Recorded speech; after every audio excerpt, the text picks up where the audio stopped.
రాష్ట్రంలో ప్రఖ్యాత ఆధ్యాత్మిక కేంద్రంగా బాసిల్లుతున్న సింహాచలం గిరి ప్రదక్షిణ కన్నుల పండుగగా సాగింది. ఆషాఢ శుద్ధ చతుర్దశి నాడు ప్రతి ఏటా జరిగే ఈ ఉత్సవాల్లో ఏపీ, తెలంగాణ, ఒడిశా, ఛత్తీస్గఢ్ తదితర రాష్ట్రాల నుంచి లక్షలాది మంది భక్తులు పాల్గొంటారు. సింహాచలం తొలిపామంచ వద్ద ప్రారంభమైన యాత్ర అడేవరం, హనుమంతవాక, మురళీనగర్, గోపాలపట్నం మీదుగా 32 కిలోమీటర్ల దూరం సాగిన యాత్ర మళ్లీ అక్కడికే చేరుకోవడంతో ముగుస్తుంది.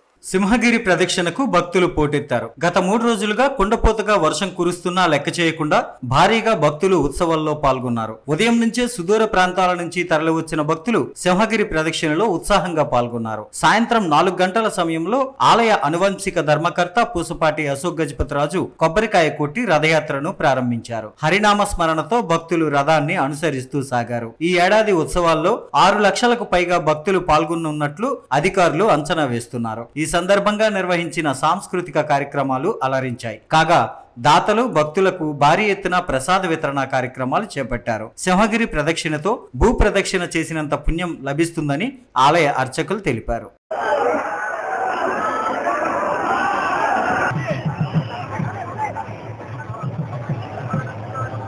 ఈ ప్రదక్షిణం చేయడం వలన చతుర్విధ పురుషార్థాలు లభిస్తాయి అని, అలాగే సంతానార్థులైనటువంటి వాళ్ళకి సంతానం లభిస్తుంది అని అచంచలమైన విశ్వాసం.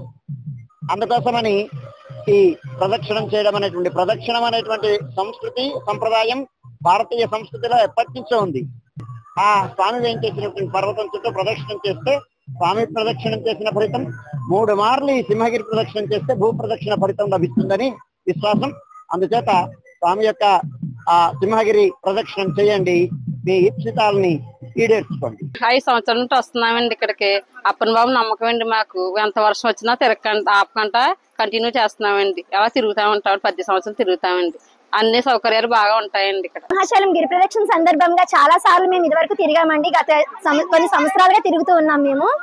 దానికి తోడుగా ఈ రోజు వర్షం పడినా కూడా ఏ మాత్రం కూడా జనాలు ఎక్కడ కూడా తగ్గలేదు. మాకు ఇది చాలా ఆనందంగా ఉంది. ఆ దేవుడి కరుణ కటాక్షాలు ఉండేటట్టయితే మాత్రం ఖచ్చితంగా మేము ఇంకా మళ్ళీ ఇలా ఎంత వర్షమైనా కుండపోతగా వర్షం కురిసినా కూడా మేము కంటిన్యూ అవుతామని చెప్పేసి చెప్పుకుంటున్నాం సార్.